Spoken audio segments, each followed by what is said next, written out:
네, 안녕하세요. 이승원의 진중권의 서양 미술사 모더니즘 두 번째 영상이고요.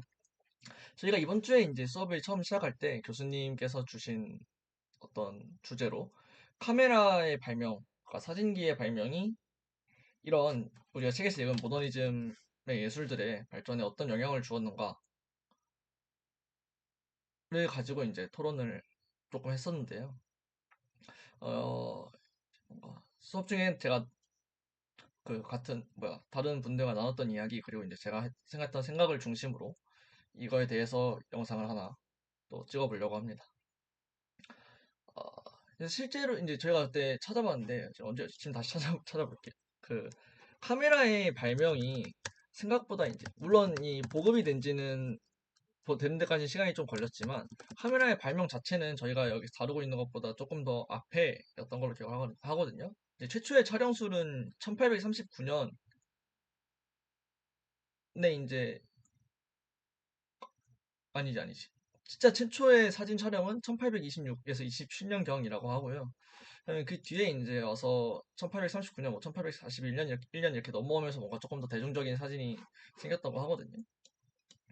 그래서 이제 근데 저희가 이제 다루고 있는 거는 1800년대 후반, 1900년대 초반 이때쯤의 이야기이기 때문에 약간 시차가 있다고 네, 생각이 들어서 처음에 그게 좀 놀라웠고 어 그럼에도 불구하고 이제 이 모더니즘에는 어떤 카메라의 발명이 되게 중요했다라는 게 어떤 지배적인 시각 같아요. 그래서 이제 그쪽 관점에서 먼저 얘기를 해보자면은 이 카메라가 왜 이 모더니즘과 연관이 있는가? 그래서 이전까지의 예술들을 저희가 첫 번째 책에서 읽은 내용을 바탕으로 생각을 좀 해보면은 이제 그때 당시의 예술은 어떤 명확한 그러니까 지금도 물론 명확한 목적이 있지만 그때는 이제 뭔가 실용적인 목적이 더 있었다라고 생각이 되거든요. 이제 물론 이집트부터 시작해서 쭉 이렇게 넘어오면서 이제 짓는 것 자체는 교회를 짓는 거는 이제 어떤 실용적인 목적이 있어서 건물을 짓는 거잖아요. 이제 근데 그 건물을 지음에 있어서 건물이 어떤 가지고 있는 어떤 마땅히 보여줘야 하는 어떤 퍼포먼스라고 할까요? 그 이미지를 맞추기 위해서 어떤 그걸 표현하기 위한 방식으로 예술이 이용이 되었던 것 같고 마찬가지로 이제 뭐 어떤 교육을 위한 자료로서 그림이 이용이 된다거나 혹은 이제 뭐 뒤로 조금 더 넘어오면은 초상화도 사실 명확한 목적이 있죠. 이제 내가 돈 많고 잘 나가는 장본인데 내 모습을 이렇게 남겨두고 싶다라던가 내가 죽으면 끝이니까 이제 그게 싫어서 남겨두고 싶다라던가 혹은 이제 뭐 사고 팔고 집에 걸어두는 장식이라던가 뭐 하여튼 이런 식으로 이제 명확한 목적이 있었는데 이제 그런 목적이 이 저희 책에서 다루는 모더니즘의 전에 있어서는 가장 중요한 목적 중에 하나가 이제 초상화.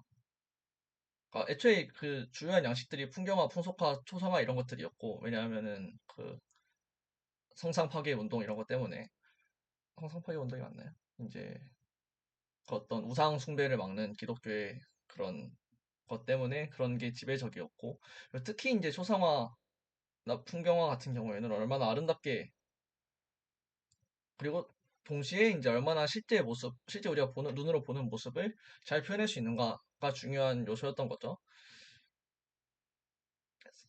그래서 이제 이제 제가 첫 번째 과제 영상에서 얘기했던 것처럼 한쪽 방면에는 이런 식으로 어떤 실제 그림을 그리는 의도가 있었고 뭔가 현실적인 목적이 있었고 근데 반대쪽에는 어떤 그런 것들을 이룩하기 위해서 그 그리는 사람들 혹은 이제 조각하는 사람들이 어떤 연구를 했고 어떤 실험을 했고 해서 뭔가 예술적인 측면이라고 할까요? 혹은 이제 이게 실제로 봐서 우리가 얼마나 아름다운가 이런 식으로 해서 이제 뭔가 두 가지 갈래의 어떤 기준이랄 게 있었다고 저는 생각을 하거든요. 그래서 이제 후자 같은 경우에는 음 아니죠. 하여튼 해서 이제 딱 간단하게 뭐 초상화로 얘기하자면 이제 실제로 그 주문한 사람의 요구에 맞게 주문한 사람을 그려내는 것 그다음에 그거랑 동시에 그리는 사람의 실력이라고 할 만한 것들 이렇게 두 가지가 합쳐져서 뭔가 평가가 됐고 그다음에 이 그리는 사람의 실력이라고 하는 것이 이제 이 미술을 단순히 그러니까 손기술을 쓰는 것이 아니고 예술이라고 할 만한 그러니까 시, 뭐 작곡 이런 거랑 동등한 선상에 머리를 쓰는 어떤 당시에 이제 조금 더 높게 평가되었던 고평가되었던 종류의 노동, 지적 노동이라고 해야 할까요? 지적 노동으로 만드는 요소가 되었다라고 생각이 됩니다. 그래서 이제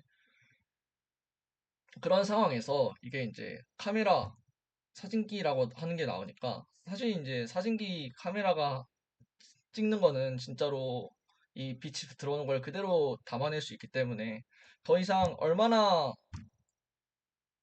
현실과 비슷하게 그려낼 수 있는가에 대해서는 천장이 생겨버렸고 벽이 생겨버렸고 그런 관점에 있어서 이제 앞에 제가 말씀드린 그 앞의 목적은 이제 어떤 교육 자료로서나 혹은 이제 초상화가 실제 사람을 담아내는 것 그런 현실을 이제 자연을 그려내는 것에 목적이 있었던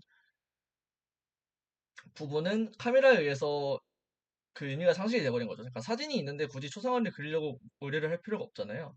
그러면서 이제 뒤에 제가 말했던 그 의도, 작가의 의도, 작가가 어떤 실험을 했고, 어떤 연구를 해서 이거를 뭐 빛을 어떻게 표현했고, 뭐 구도를 어떻게 짰고, 이런 것들이 이제 더 중요해진 거죠. 그 앞에 이제 기술, 실용적인 목적이 사라지니까.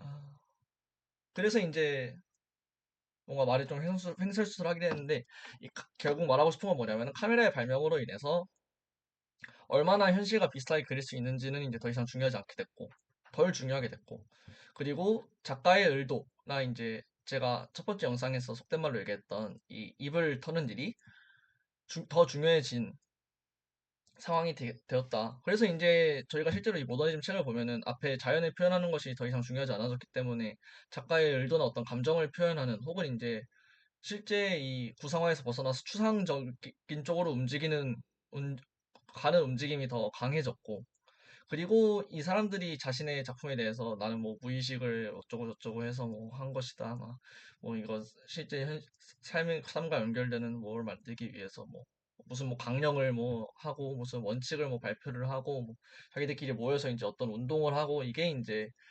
중요해진 그런 두 가지의 어떤 두 가지 특징이 다 사진기의 발명이랑 연결이 된다라는 말을 하고 싶었습니다. 그래서 이게 이제 일반적으로 저희가 모더니즘 과 사진기의 연관성에 대해서 얘기할 때 생각을 하는 것 같은데요.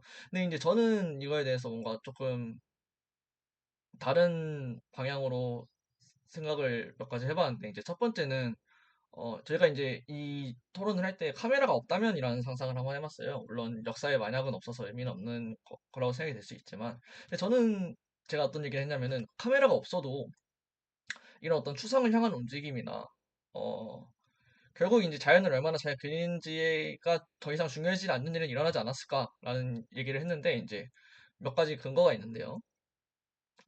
첫 번째 근거는 저희가 읽었던 이 곰브리치 서양 미술사에서도 보면은 이 다빈치나 미켈란젤로나 이런 사람들이 어떤 극한으로 그 기술을 깎아놨을 때 더 이상 이 사람들을 뭔가 넘어서기가 어렵고 결국 이 사람들의 기술을 그냥 배우다가 그리는 일밖에 안 되는 게 되니까 억지로라도 몸 비틀어서 뭔가 새로운 걸 만들어 보려는 매너리즘이라는 게 생겼었잖아요. 그리고 이제 매너리즘도 있고 그 뒤에 이제 뭔가 아카데미가 생기고 나서도 그 과거의 것을 받아들이지 않고 뭔가 새로운 시도를 하려고 하고 그게 이제 결국 이 모더니즘이랑도 이어지고요. 그래서 뭔가 이 과거의 것을 봤을 때 이제 앞에 사람들이 너무 다 읽어 놓으면은 그거에서 벗어나서 뭔가 새로운 시도를 하려는 움직임은 계속해서 있었다라고 생각이 되고 이제 그거의 가장 중요한 이유 중 하나가 그 결국 해놓은 사람들이 앞에 사람들이 만들어 놓은 거를 그대로 받아서 따라가기만 하면은 그건 아까 말했던 것처럼 예술이 아니고 이제 그냥 단순한 노동, 손기술의 영역이 돼버리는 거거든요. 그럼 이제 그 올려놓은 예술가의 위상이 떨어지기 때문에 그거를 피하려고 하는 어떤 움직임들이 있지 않았나라는 게 이제 역사적으로 있어 왔다고 생각해요, 저는.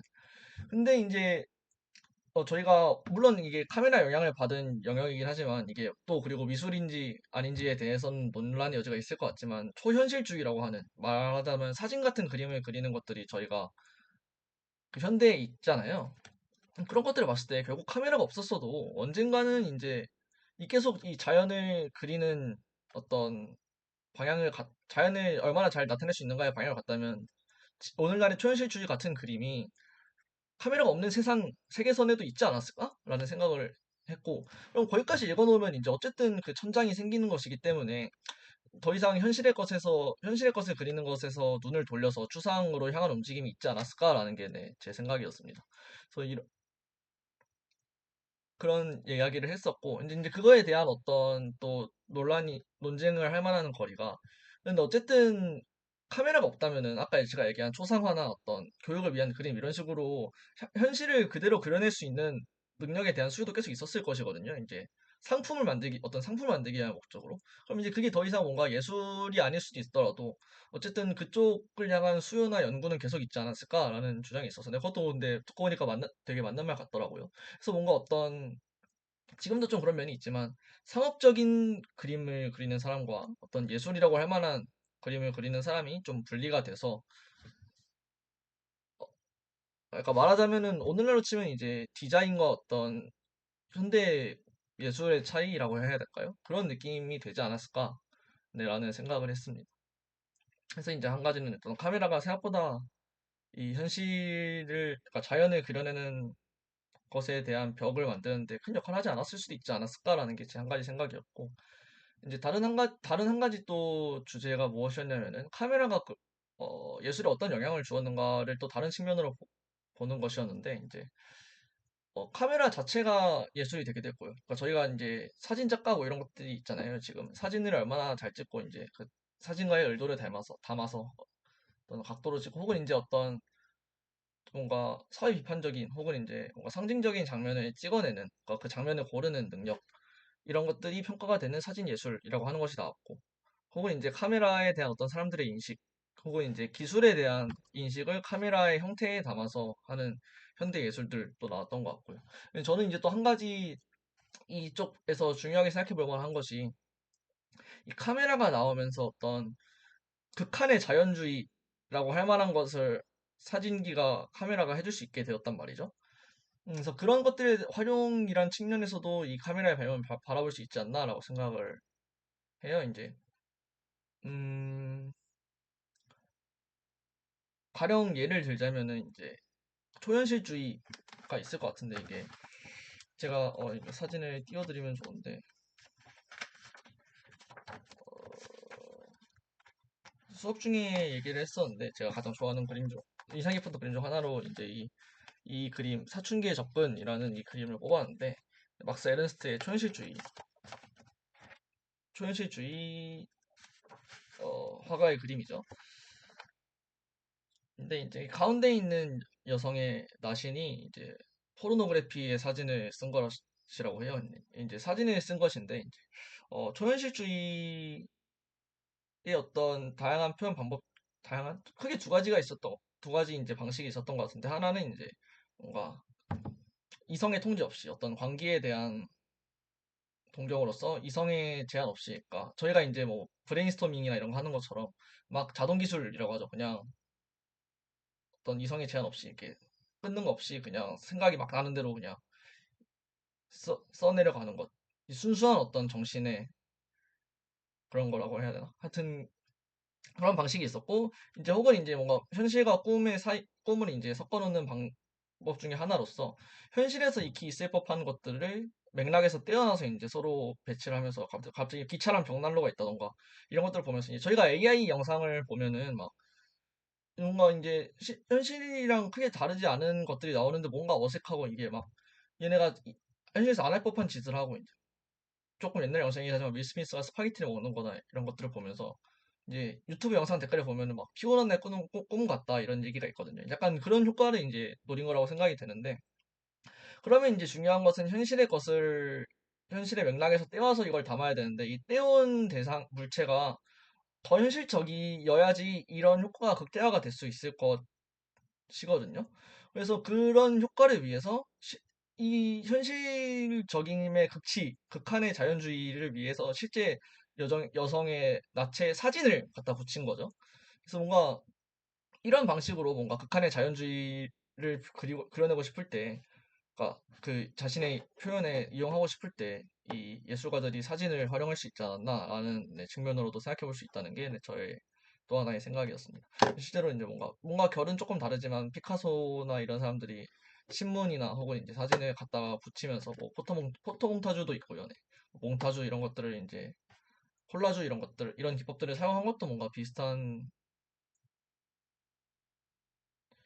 네, 거라고 생각이 되고 그다음에 이제 카메라랑 또 연관지어서 조금 생각해 볼 만한 게 이 공장식 생산이라는 것인데 이제 아까 말한 것처럼 카메라가 초상화의 자리를 대체했다면 미술의 또 하나의 어떤 실용적인 목적 중 하나였던 장식이라는 것을 공장에서 막 찍어내는 생산하는 것들이 대체를 했기 때문에 그것도 이제 카메라랑 어떤 비슷한 역할을 하지 않았을까라는 생각도 해볼 수 있을 것 같습니다. 그래서 실제로 이걸 찍어내는 어떤 마네킹이나 뭐 이런 것들을 이용한 어떤 현실의 카메라나 뭐 이 뭐라 그러지 레코드판이나 이런 것들을 이용한 초현실주의 미술들도 있었던 것 같고요. 네, 그래서 뭔가 둘이 뭔가 비슷한 방향으로 생각해 볼 수 있지 않을까라는 생각도 했던 것 같습니다. 네, 그래서 여기까지 해서 두 번째 영상을 마치겠고요. 세 번째 영상에서 찾아뵙겠습니다.